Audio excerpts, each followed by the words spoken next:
Atos, capítulo 2.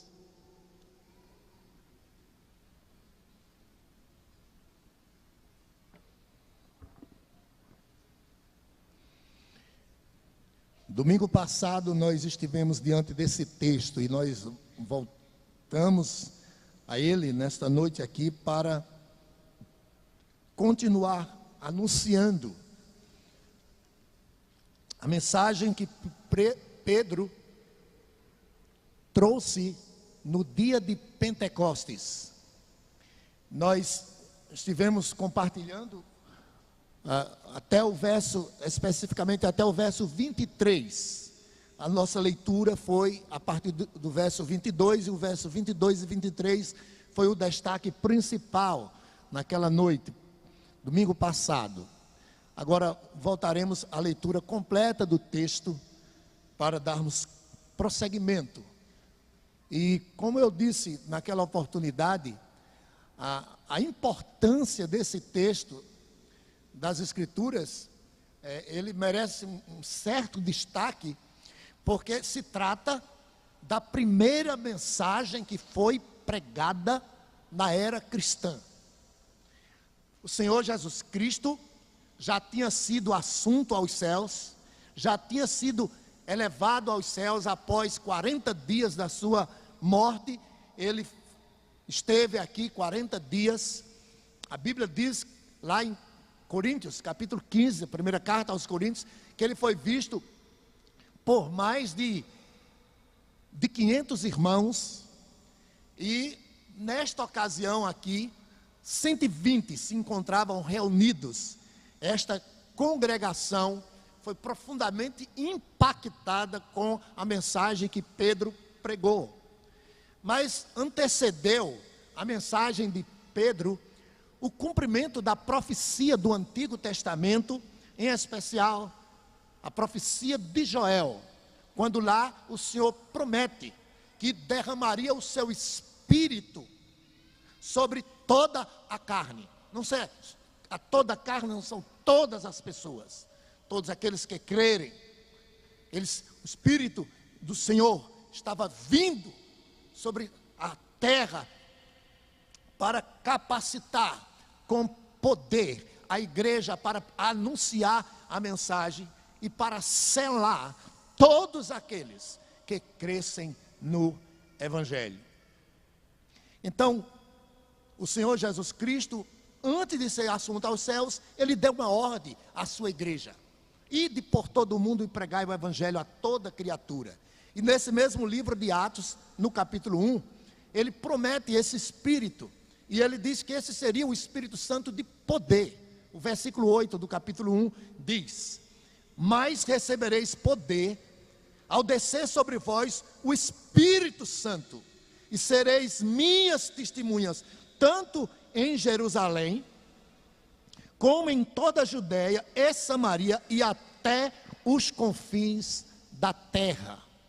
Então aqui está a ordem do Senhor Jesus Cristo para que a sua igreja pregasse o Evangelho até os confins da terra. Mas ela não faria isso se não fosse no mesmo poder que o Senhor Jesus Cristo teve para realizar o seu ministério. Ele realizou o seu ministério com a bênção de Deus Pai. O Espírito de Deus estava ali sobre ele, a Trindade estava trabalhando. Desde o momento que o Senhor Jesus Cristo foi batizado, a gente vê a manifestação da Trindade, e ele realizou aquelas obras e deu à igreja a ordenança para ela continuar realizando. Mas ele disse: eu darei a vocês o Espírito, eu estarei indo para o Pai. E nós vimos isso aqui por vários domingos, capítulo 14, 15 e 16 de João, o Senhor Jesus Cristo falando com os seus discípulos, e ele disse: eu enviarei para vós o Consolador. E esse aqui é o cumprimento, meus irmãos, desta palavra do Senhor Jesus Cristo, que foi profetizada, né, pelo profeta Joel. Foi algo realmente extraordinário. E Pedro conhecia a mensagem que ele iria transmitir naquele dia para todas aquelas pessoas. Havia ali milhares de pessoas, milhares. Então Pedro, que tinha sido completamente transformado, a ressurreição do Senhor Jesus Cristo causou um impacto profundo na vida de Pedro. Após a ressurreição, depois de aparecer 3 vezes a Pedro, todos sabemos o que aconteceu. Pedro teve a sua vida restaurada. Ele que estava na lama, ele que estava caído. Após a morte do Senhor Jesus Cristo, Pedro, que havia negado ao Senhor Jesus, sente-se completamente desautorizado, sente completamente desanimado, sente completamente sem condições de fazer aquilo que o Senhor Jesus Cristo tinha dito para ele fazer. Ele então se encontra com o Senhor Jesus 3 vezes, após a ressurreição do Senhor Jesus Cristo, e nessa 3ª vez, ele tem a sua vida completamente transformada. O Senhor Jesus Cristo perdoa, o restaura, o reconduz ao ministério.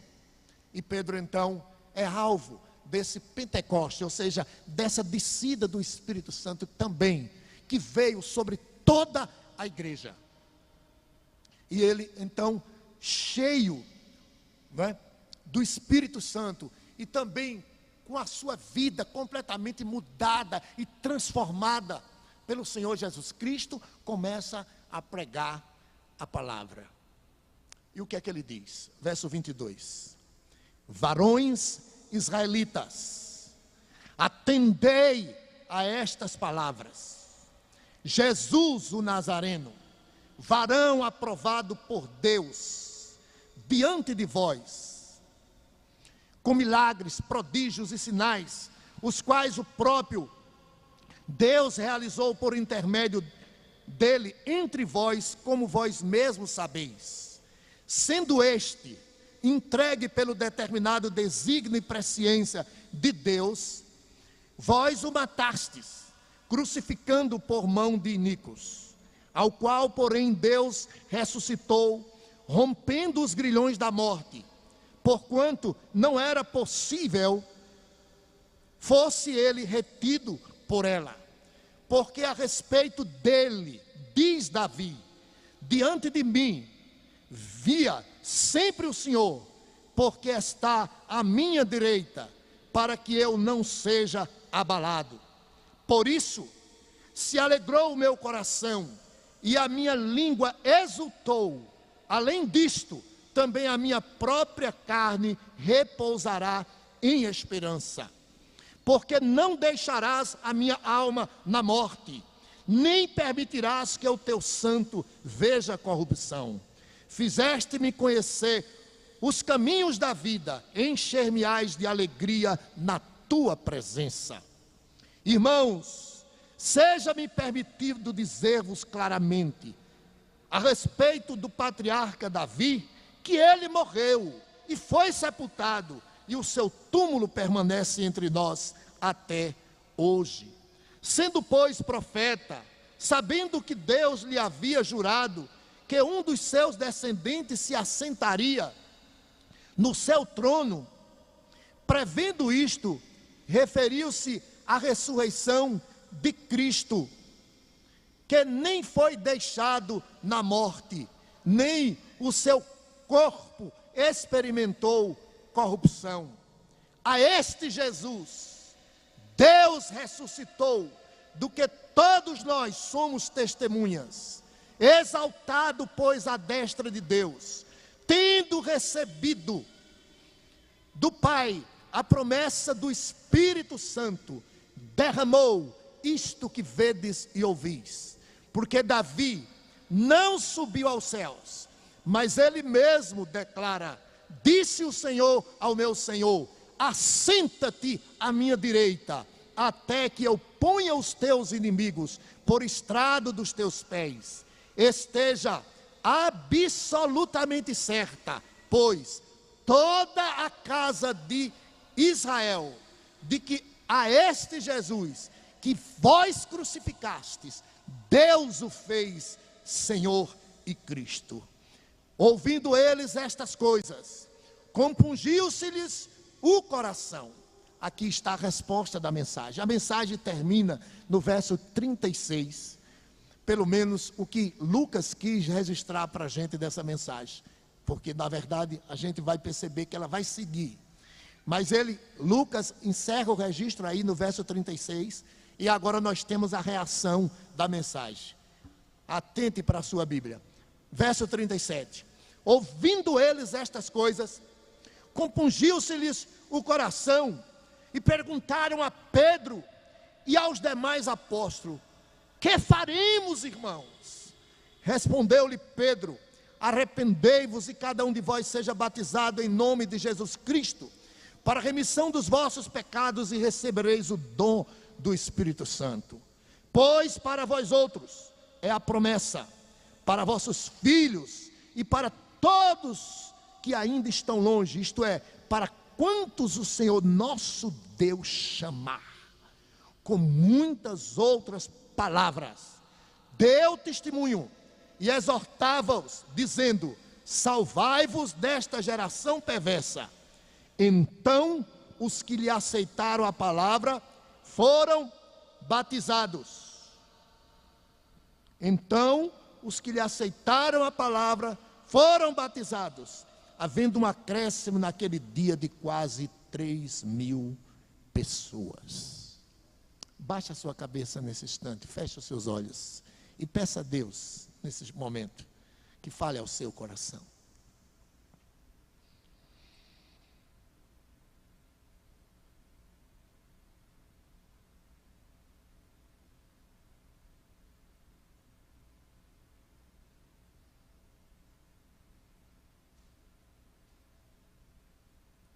Amado Deus e Pai, em nome do Teu Filho amado Jesus Cristo, Senhor, eu imploro nesse momento a Tua graça, a Tua bênção, em favor, ó Deus, da mensagem que será proferida nesta hora. Só o Teu Espírito Santo, ó Deus, tem o poder de convencer o pecador da sua situação espiritual diante de Ti. Somente o Teu Espírito pode convencê-lo que só Jesus Cristo é o caminho, a verdade e a vida, e que não há solução longe do Senhor Jesus. Nosso Pai, nós Te pedimos nesta hora, portanto, que o Senhor nos abençoe, fazendo com que esta palavra possa penetrar os nossos corações. Edifica a Tua igreja, Senhor, por meio da proclamação do Teu Evangelho nesta noite aqui. Chama, Senhor Deus, pecadores ao arrependimento. Que o Senhor esteja concedendo o dom da fé, concedendo o Teu Espírito nesta noite. Que, ó Deus, Teu nome seja glorificado através da salvação de vidas, para o louvor da Tua glória. Nós Te pedimos essa graça, Senhor, não apenas por nós aqui, mas por todos aqueles que nesse momento anunciam a Tua palavra. Em nome de Jesus. Amém, Senhor. Deixa a sua Bíblia aberta nesse texto aí que a gente vai caminhar. Só vou rever um pouquinho para colocar todos nós nesse contexto. As pessoas estavam reunidas. Era tempo de festa religiosa em Jerusalém.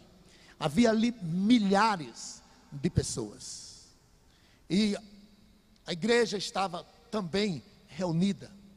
E de repente diz as Escrituras que o Espírito Santo veio sobre a igreja. 120 pessoas. E todos eles começaram a falar em outras línguas. Línguas das pessoas que se encontravam ali naquele lugar. Pessoas de diversos lugares. E eles viram, além dessas línguas, algumas outras coisas acontecendo. Eles não entenderam nada daquilo ali. E isso levantou a curiosidade deles. Olha o versículo 12. O que é que diz? quando eles ouviram aquelas línguas e aquelas pessoas engrandecendo a Deus, usando aquelas línguas, diz o versículo 12, que eles ficaram atônitos e perplexos, e interpelavam uns aos outros: o que quer isto dizer? Note bem, eles não entenderam absolutamente nada, até porque todo mundo falou ao mesmo tempo, mas aqueles fenômenos que aconteceram ali naquele momento, outros mais no decorrer da história, deixou apenas aquelas pessoas curiosas. Então, o que estava acontecendo ali tinha tudo a ver com a pessoa do Senhor Jesus Cristo.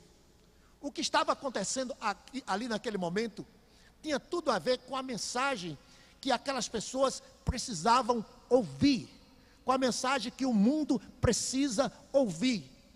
E muitas vezes o que atrai mais as pessoas são coisas fenomenais. Então, aquilo não trouxe qualquer convencimento àquelas pessoas. A situação espiritual daquelas pessoas, se tudo parasse ali, tinha continuado a mesma.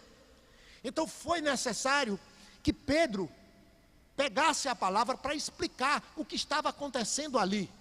Muitos acharam até que aquelas pessoas estavam embriagadas. Era uma coisa totalmente irracional pensar isso, porque 120 pessoas ao mesmo tempo, no mesmo horário, e isso 9 horas da manhã, diz o texto que era na terceira hora do dia, assim contavam os judeus, 12 horas do dia, 12 horas da noite. A terceira hora, a hora começava a partir das 6 da manhã, era 9 horas da manhã. Agora imagine 120 pessoas, todas embriagadas, às 9 horas da manhã. Seria até um tanto irracional. Então Pedro vai explicar para aquelas pessoas. Verso 14. Levantou-se Pedro com os 11 e erguendo a voz advertiu-os nesses termos: varões judeus e todos os habitantes de Jerusalém, tomai conhecimento disto e atentai nas minhas palavras. Estes homens não estão embriagados, como vindes pensando, sendo esta a terceira hora do dia. Mas ocorre aqui o que foi dito por intermédio do profeta Joel. Então, ele cita a profecia. 17. E acontecerá nos últimos dias, diz o Senhor, que derramarei o meu espírito sobre toda a carne. Vossos filhos e vossas filhas profetizarão. Vossos jovens terão visões e sonharão os vossos velhos. Até sobre os servos e sobre as minhas servas derramarei do meu espírito naqueles dias e profetizarão. Mostrarei prodígios em cima do céu e sinais embaixo da terra: sangue, fogo, vapor de fumaça. O sol se converterá em trevas e a lua em sangue, antes que venha o grande e glorioso dia do Senhor. Aí está, portanto, a profecia de Joel, e se cumpria ali o derramamento do Espírito. E qual era o objetivo? Está aí no versículo 21. E acontecerá que todo aquele que invocar o nome do Senhor será salvo. Então o objetivo da descida do Espírito Santo não foi para causar confusão na igreja. O objetivo da descida do Espírito Santo, dos fenômenos acontecidos ali naquele dia, tenha em vista apontar para a pessoa de Jesus. E por isso Pedro vai usar a palavra para anunciar o Senhor Jesus Cristo a todas aquelas pessoas. O texto diz: seria derramado sobre toda a carne. O Espírito viria para a igreja. Note bem, não existe essa de crente que tem o Espírito Santo, crente que não tem o Espírito Santo. Toda a carne, todo o povo de Deus receberia do poder do Senhor. O apóstolo Paulo diz em 1 Coríntios capítulo 12, versículo 13, que a todos nós foi dados de beber de um só Espírito. E em um só Espírito fomos todos nós batizados. Em um só Espírito fomos todos nós batizados. É muito importante perceber isso, porque há uma distração desse texto em alguns movimentos da igreja, que tem chamado a atenção em Pentecostes para o Espírito Santo, para dons do Espírito, quando na verdade tudo o que aconteceu estava nos chamando para Cristo, nos chamando para a mensagem da salvação. Infelizmente muitos se perdem em relação a isso. Todos os cristãos têm o Espírito Santo de Deus. Nem todos os crentes têm os dons, os mesmos dons espirituais. A uns Deus dá uma coisa, a um Ele dá outra. Mas o Espírito é dado a todos. Diz o texto, a todos nós foi dado de beber de um só Espírito. Em Efésios 1,13, Paulo disse que quando nós ouvimos o Evangelho e cremos nele, nós somos selados com o Espírito Santo da promessa. Ele ainda diz mais: se alguém não tem o Espírito de Cristo, este tal não é dele. Então, o foco de Pentecoste é a salvação por meio de Cristo, e é isso que Pedro vai enfatizar. Todo aquele que invocar o nome do Senhor será salvo. E ele conhecia essa mensagem, porque ele foi objeto dessa salvação. Eu quero dizer a todos vocês que estão aqui nessa noite, nós estamos transmitindo essa mensagem, porque nós cremos que verdadeiramente você precisa dessa mensagem. Porque essa mensagem causou mudanças profundas em nossas vidas também. Não fosse essa mensagem, não fosse o Senhor Jesus Cristo, eu não estaria aqui, essa igreja não estaria aqui reunida. Não fosse a necessidade urgente que cada um tem de ouvir essa palavra, de se arrepender, de crer, de entregar-se ao Senhor Jesus Cristo, como fez 3.000 pessoas aqui, após essa mensagem de Pedro. Elas foram completamente impactadas, sentiram arrependimento dos seus pecados, creram no Senhor Jesus Cristo. E isso é algo que é urgente. Não pense que você terá mais outra oportunidade de vir aqui para ouvir. Nem eu sei se pregarei mais uma vez aqui. A palavra do Senhor nos disse hoje: ouvirdes a voz de Deus, não endureçais os vossos corações. Então, eu clamo, eu imploro a você nesta hora, que esteja atento para essa mensagem que pode causar uma profunda mudança na sua vida. Então Pedro começa a falar no versículo 22, nós já vimos semana passada, ele diz: varões israelitas, atendei a estas palavras. Jesus, o Nazareno, varão aprovado por Deus diante de vós, com milagres, prodígios e sinais, os quais o próprio Deus realizou por intermédio dele entre vós, como vós mesmos sabeis. Então ele começa a falar da humanidade do Senhor Jesus Cristo, chamando o Senhor Jesus Cristo aqui de Nazareno. Note bem, aquelas pessoas ali eram do contexto eram judeus. E vejam bem, de diversas regiões que já estavam espalhados, mas eles vieram ali para participar. E muitos deles, dos judeus, eles zombaram do Senhor Jesus Cristo. Eles não creram que o Senhor Jesus Cristo era o Messias, o enviado de Deus. Então Pedro agora vai chamar a atenção deles. Prestem atenção, disse Pedro. Jesus o Nazareno, ele foi aprovado por Deus. Ou seja, Jesus é como se fosse o representante. Ninguém poderia representar Deus melhor, porque ele, o Senhor Jesus Cristo, diz Paulo, sendo Deus, não julgou com usurpação ser igual a Deus, mas a si mesmo se humilhou. Então ele era um representante autêntico para ser o Senhor, o Salvador, o Messias, o enviado por Deus Pai. Ele foi aprovado por meio da sua vida, por meio da sua mensagem e por meio das suas obras.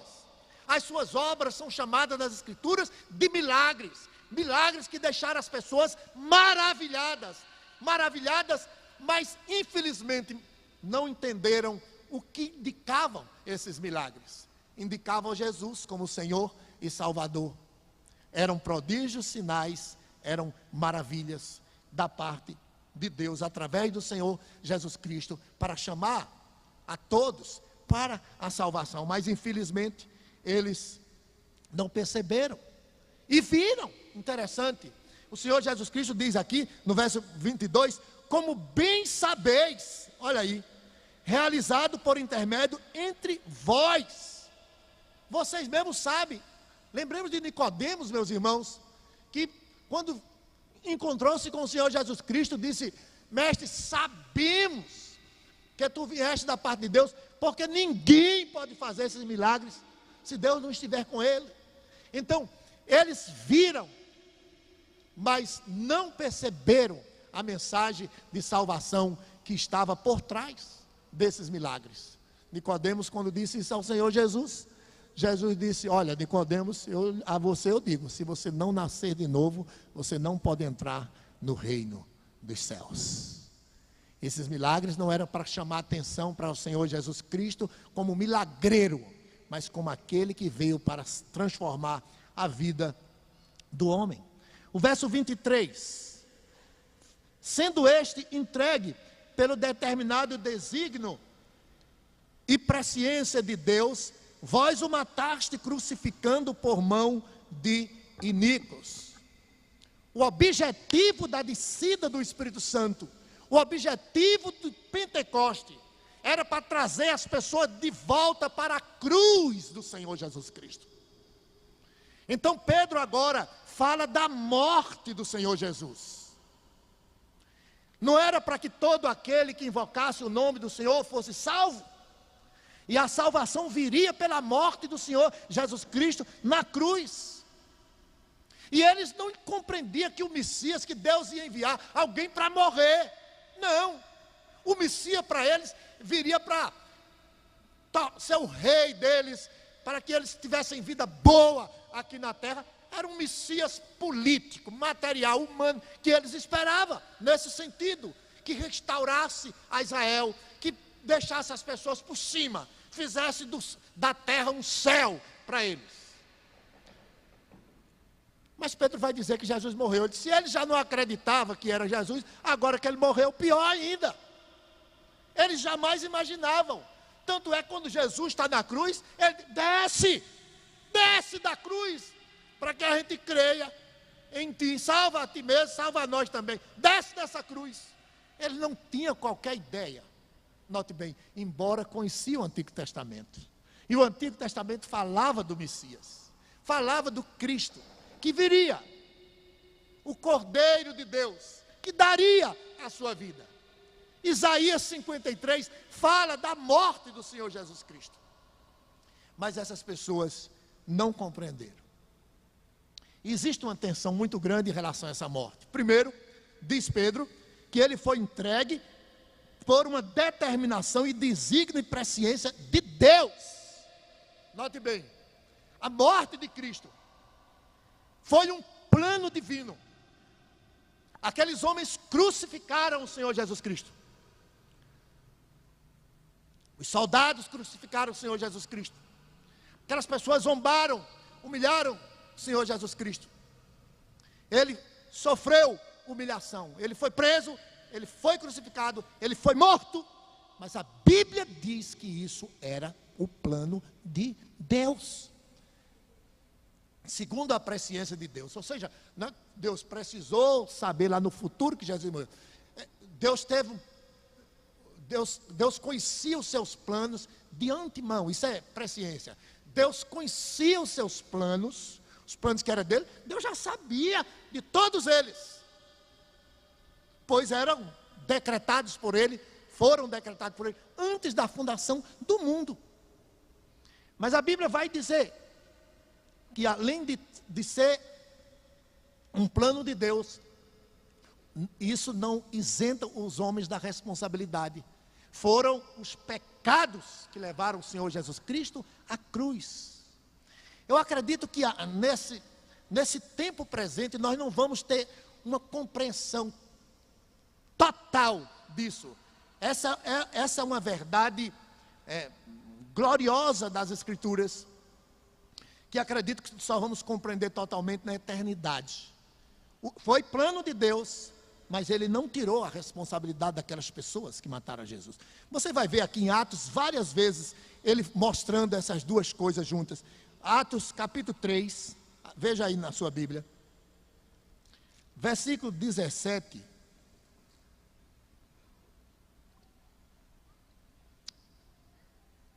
Veja só. E agora, irmãos, eu sei que fizeste por ignorância, como também as vossas autoridades, mas Deus assim cumpriu o que dantes anunciara por boca de todos os profetas, que o seu Cristo havia de padecer. Olha o capítulo 4 também. Diz a palavra do Senhor, Atos 4, 27 e 28. Porque verdadeiramente se ajuntaram nessa cidade contra o teu santo servo Jesus, ao qual ungiste Herodes e Pôncio Pilatos, com gentios e gente de Israel, para fazerem, veja só, tudo o que a tua mão e o teu propósito predeterminaram. Foram usados soldados, foram usadas as autoridades, foram usados religiosos, foram usadas aquelas multidões lá. Tudo isso na morte do Senhor Jesus Cristo. Mas a palavra do Senhor está dizendo aqui, que tudo aquilo estava determinado, predeterminado por Deus Pai. Veja atenção, os homens fizeram uma coisa, não é? Deus tinha estabelecido. Da mesma forma aconteceu com Judas. O texto de Lucas vai dizer: o Filho do Homem está sendo traído, conforme está escrito. Isso é a soberania de Deus. Agora a responsabilidade do homem, diz o texto, mas ai daquele pelo qual ele está sendo traído. Então a Bíblia apresenta essas duas coisas, e não podemos de forma alguma nos descuidarmos dessa verdade. Um episódio do Antigo Testamento nos lembra bem como Deus se utiliza de homens maus para cumprir o seu propósito, como aconteceu na morte do Senhor Jesus Cristo. Fala de José em Gênesis, no último capítulo de Gênesis, capítulo 50. Abra a sua Bíblia lá em Gênesis, capítulo 50. Veja o que é que diz o verso 20. Eu vou ler o do 18 para que você compreenda. Os irmãos de José foram até ele. Gênesis 50, 18. Depois vieram também os seus irmãos e se prostraram diante dele e disseram: eis-nos aqui por teus servos. Respondeu-lhe Jesus: não temais, acaso estou eu no lugar de Deus? Vós na verdade intentaste o mal contra mim, porém Deus o tornou em bem, para fazer, como vedes agora, que se conserve muita gente em vida. Então, esse episódio nos ajuda a entender um pouco também sobre a morte de Cristo, a soberania de Deus que envolveu aquele ato de morte e a responsabilidade daquelas pessoas. Aqueles homens, irmãos de José, foram maus, agiram de forma pecaminosa contra ele, mas Deus usou aquele pecado deles, aquela atitude maligna deles, para transformar aquilo num grande bem. Os homens cruéis assassinaram o Senhor Jesus Cristo. Deus determinou esse grande mal que eles fizeram. Deus tinha estabelecido isso para ser a nossa oferta de salvação, o sacrifício pelo qual todos nós seríamos salvos. E voltando a Atos, agora o verso 24, daqui em diante, nós tínhamos parado no verso 23, veja como é importante o que é dito aqui. Atos 2, 24, ao qual, porém, Deus ressuscitou, rompendo os grilhões da morte, porquanto não era possível fosse ele retido por ela. Ao qual, porém, Deus ressuscitou, rompendo os grilhões da morte, porquanto não era possível fosse ele retido por ela. Se o texto parasse aqui no verso 23, se a vinda de Cristo, seu ministério, parasse aqui com a sua morte, não teria qualquer valor o seu trabalho, absolutamente. Se ele tivesse permanecido na morte, não é? Então ele não seria de fato o Messias enviado por Deus. O que vai provar que Jesus Cristo de fato é o Messias, o enviado por Deus para salvar, é justamente a sua ressurreição. Ele não poderia permanecer na morte, pois ele mesmo é o autor da vida. Ele mesmo, o Senhor Jesus Cristo, havia prometido. Disse certa vez a Maria e também a sua irmã Marta: sou a ressurreição e a vida.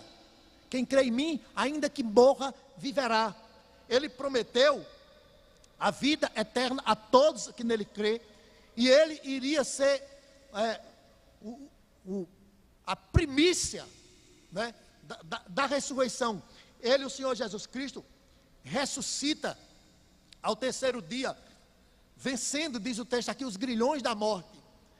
Grilhões da morte é uma figura para falar da dor e do sofrimento, como se fosse a dor de um parto, que vem para trazer uma nova vida. O Senhor Jesus Cristo sofreu isso, mas venceu, e a vida veio novamente a Ele.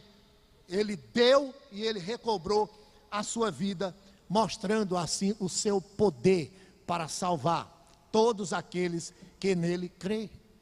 Então a ressurreição é um tema, note bem, é um tema clássico aqui no livro de Atos. Aliás, esse livro começa falando de um modo glorioso da ressurreição. Se você voltar aqui no início do livro, capítulo 1, diz a Bíblia assim, é Lucas, o autor de Atos: escrevi o primeiro livro ao Teófilo, relatando todas as coisas que Jesus começou a fazer e a ensinar, até o dia em que, depois de haver dado mandamentos por intermédio do Espírito Santo aos apóstolos que escolhera, foi elevado às alturas.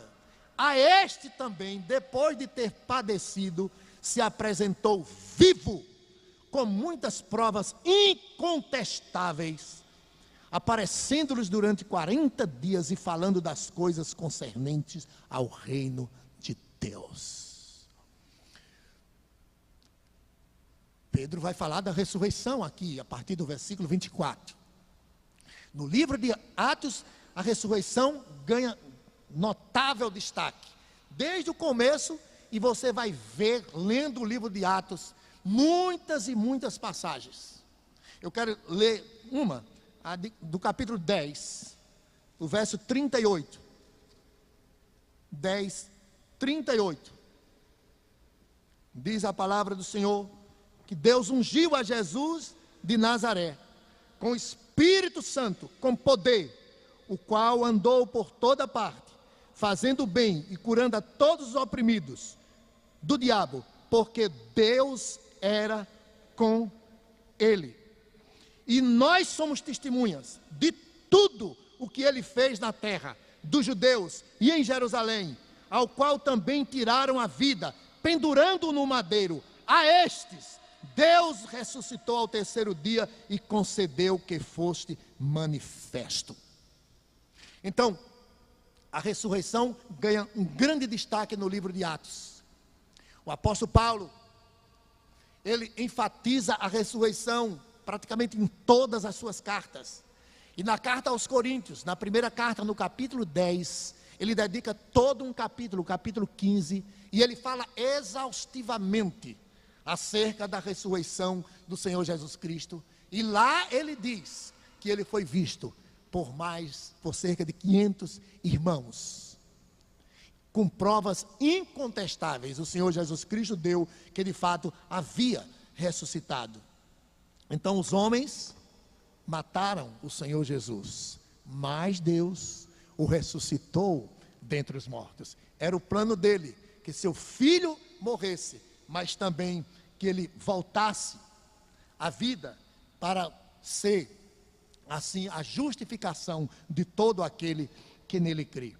E essa ressurreição, note bem, Pedro está pregando com base não apenas naquilo que ele viu, mas naquilo que também estava escrito na palavra de Deus. Ou seja, a mensagem não era de Pedro.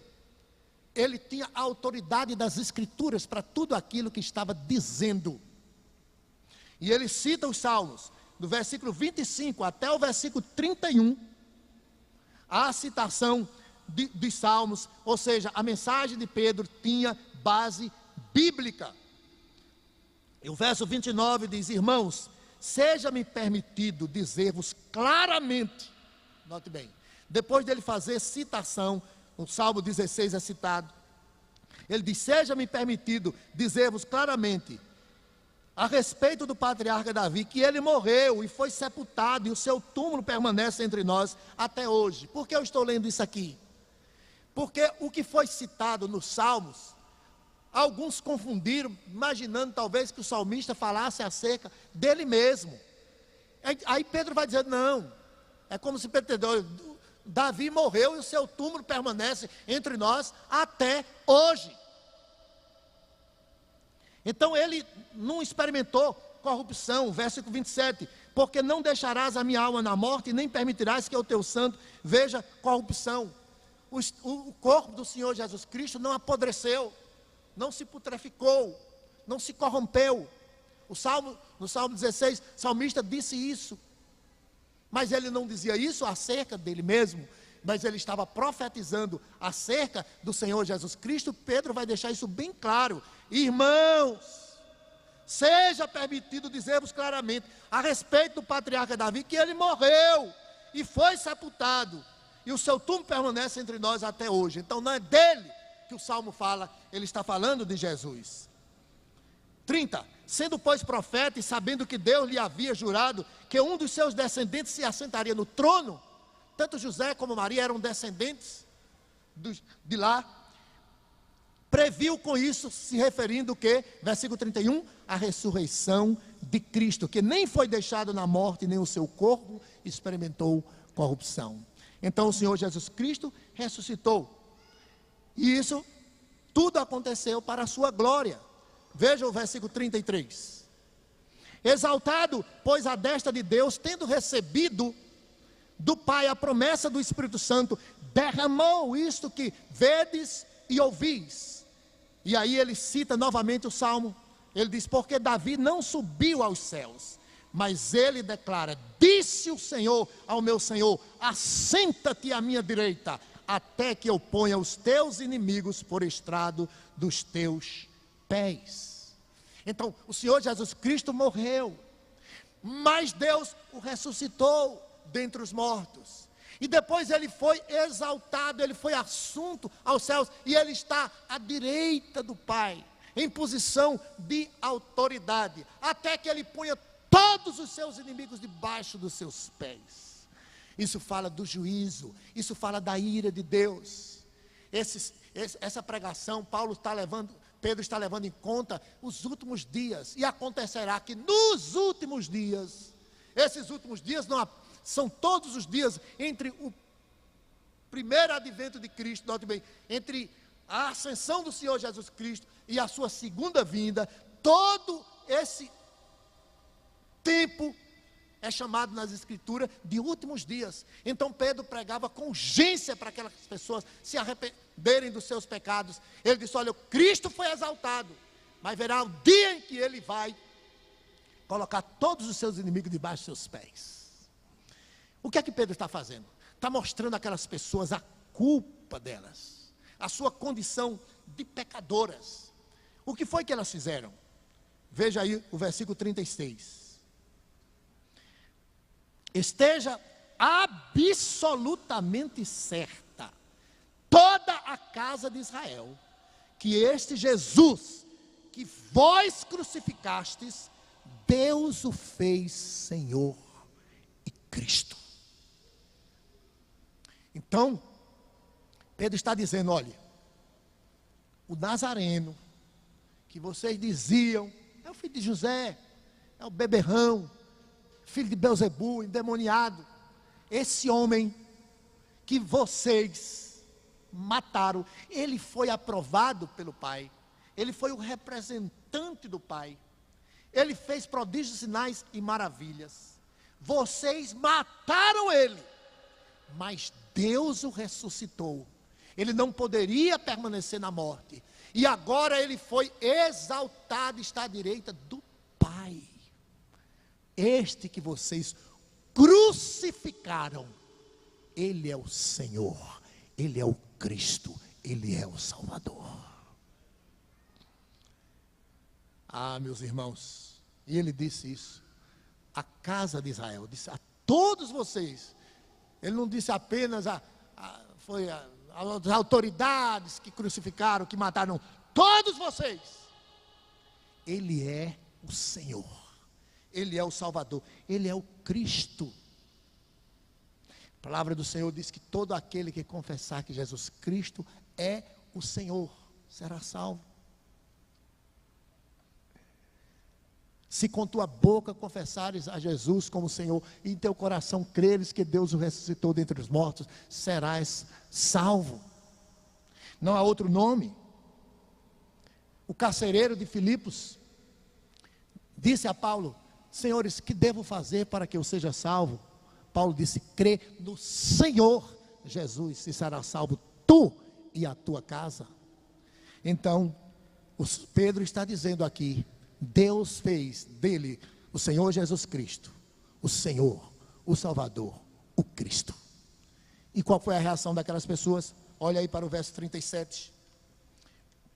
Diz a palavra de Deus: ouvindo eles estas coisas, compungiu-se-lhes o coração, e perguntaram a Pedro e os demais: que faremos? Meus irmãos, eles foram levados, queridos ouvintes da palavra de Deus, depois que Pedro pregou para eles foram levados a um abismo de culpa tão grande. Eles ficaram desesperados. Depois que Pedro disse: vocês mataram o Cristo, eles ficaram arrasados. Um remorso profundo, uma tristeza tremenda tomou conta daqueles homens. Não um mero remorso. Arrependimento envolve remorso, mas não simplesmente remorso, mas uma tristeza, um desespero. Eles se viram totalmente perdidos e sem esperança. O que foi que nós fizemos? Nós matamos aquele que nós esperávamos. Eles aguardavam o Messias, eles esperavam o Salvador, eles esperavam o Senhor. E agora Pedro acaba de dizer para eles: vocês o mataram. E ele disse, é como se ele estivesse dizendo: ai de nós, o que vai acontecer? Pedro não tinha dito até então o que eles deveriam fazer. Então, Pedro também não faz um apelo para a emoção daquelas pessoas. Pedro mostra claramente, Pedro traz a história e mostra diante deles, para que eles sintam profundamente a culpa. Pedro usa a razão deles: olha, vocês, o que vocês fizeram? Ele veio, ele realizou prodígios, ele deu prova a vocês, foi diante de vocês que ele fez maravilhas, mas vocês rejeitaram, repeliram, humilharam, crucificaram. Então saibam vocês, que estes, que vocês fizeram assim, Deus o ressuscitou e o assentou à direita. Ele foi glorificado. Então aqueles homens, naquele momento, o Espírito Santo ali estava atuando poderosamente através da vida de Pedro. Aquela mensagem causou impacto, penetrou no coração duro daquelas pessoas, quebrantou aquelas pessoas que desesperadas clamaram: o que nós vamos fazer? Então Pedro disse para elas o que deveriam fazer. O que deveriam fazer? Diz o texto, 38, respondeu-lhe: arrependei-vos cada um de vós, seja batizado em nome de Jesus Cristo, para a remissão dos vossos pecados, e recebereis o dom do Espírito Santo. Veja que mudança do quadro. Até o versículo 37 nós temos a condenação daquelas pessoas, dignas de condenação. Mas olhe no verso 38 em diante, como a coisa muda, o cenário muda totalmente. E um tom de compaixão. Isso é o que nós chamamos de graça. A graça que naquele momento se manifestava de forma irresistível. Aqueles corações estavam sendo quebrantados. A mensagem de Pedro estava tendo a eficácia devida. Aquelas pessoas estavam sendo chamadas ao arrependimento. Não era simplesmente convictas por elas mesmas de forma nenhuma. Elas estavam agora quebrantadas, o Espírito Santo quebrantou aqueles corações. Deus Pai estava chamando aquelas pessoas para a salvação. O versículo 39 diz: pois para vós outros é a promessa, para vossos filhos e para todos os que ainda estão longe, isto é, para quantos o Senhor nosso Deus chamar. Aquelas pessoas foram chamadas de modo eficaz à salvação, foram totalmente quebrantadas.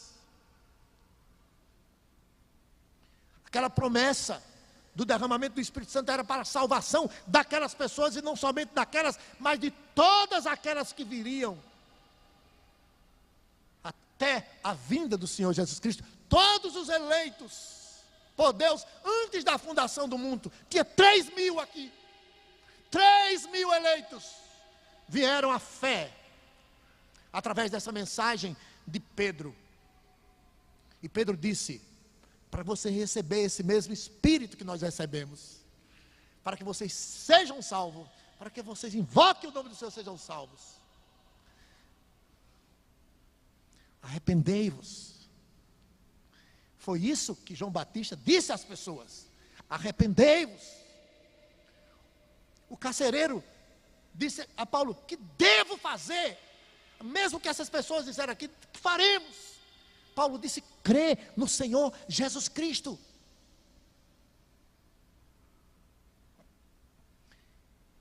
E ele cita o batismo, e está mal traduzido aqui, dá a entender que o batismo é necessário para a salvação. Absolutamente. Aquele que se arrepende, obedece, é isso que se quer dizer. E a ordenança do batismo é um símbolo. Por meio do batismo você publica a sua fé, você confessa a sua fé no Senhor Jesus Cristo por meio do batismo. Cuidado para quando for ler não entender que batismo salva, porque o romanismo ensina isso. Você tem que batizar recém-nascidos para não morrer pagão. Que conversa. Outra coisa, o Espírito Santo é dado, não tem nada a ver com batismo nas águas para receber o Espírito Santo. O Espírito Santo é dado quando você se arrepende e crê. Nós já citamos isso aqui. O pentecostalismo faz uma confusão. Primeiro você recebe Jesus, aí depois você tem que receber o Espírito Santo. Conversa. Quem não tem o Espírito de Cristo, esse tal não é dele. Todo aquele que crê no Senhor Jesus é selado com o Espírito Santo da promessa. É promessa não apenas para aqueles que estavam ali, mas para todos quantos o Senhor viria chamar. Ele não vai novamente derramar o seu Espírito na terra. Aquilo foi o cumprimento de profecia. E aquela bênção não foi só para aqueles, mas para todos aqueles que vierem a crer no Senhor Jesus. E é necessário fazer isso urgente, agora. 3.000 fizeram na hora que ouviram Pedro. Olha aqui o texto diz no versículo 40, com muitas outras palavras, deu testemunho e exortava dizendo: salvai-vos desta geração perversa. Então o sermão de Pedro não foi só esse sermãozinho que daria aí uns 5 minutos, não. Ele disse mais coisas, mas Lucas registrou aquilo que era necessário para a nossa compreensão. Diz o texto que ele falou muitas outras coisas, e ele exortava as pessoas para que salvasse dessa geração perversa. Mesmo que a salvação, ato soberano de Deus, Pedro implorava as pessoas para que se arrependessem. Eu digo a você que está aqui nessa noite nos visitando, se porventura ainda não experimentou essa graça salvadora, é hoje. Não leve na brincadeira. Nós não sabemos o dia que vamos partir.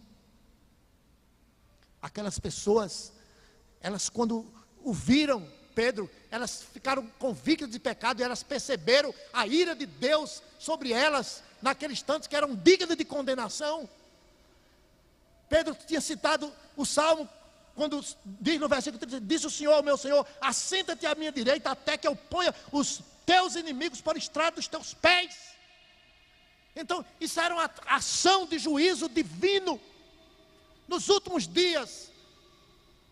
Então, eles vieram com medo, sentiram o pavor, a vingança do Senhor que viria sobre os pecadores, e se humilham, clamam pela sua salvação, e Pedro então aponta o caminho, arrependimento e a fé no Senhor Jesus Cristo. É isso que você deve fazer nessa noite.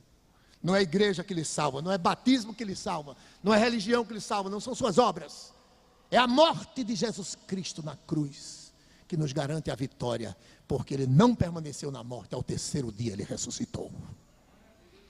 E diz o versículo 41, encerrando, então os que aceitaram a palavra foram batizados, havendo um acréscimo naquele dia de quase 3.000. Quase 3.000 eleitos vieram à fé no Senhor Jesus Cristo. A minha oração é que você esteja também entre esses a quem Deus está chamando para a salvação.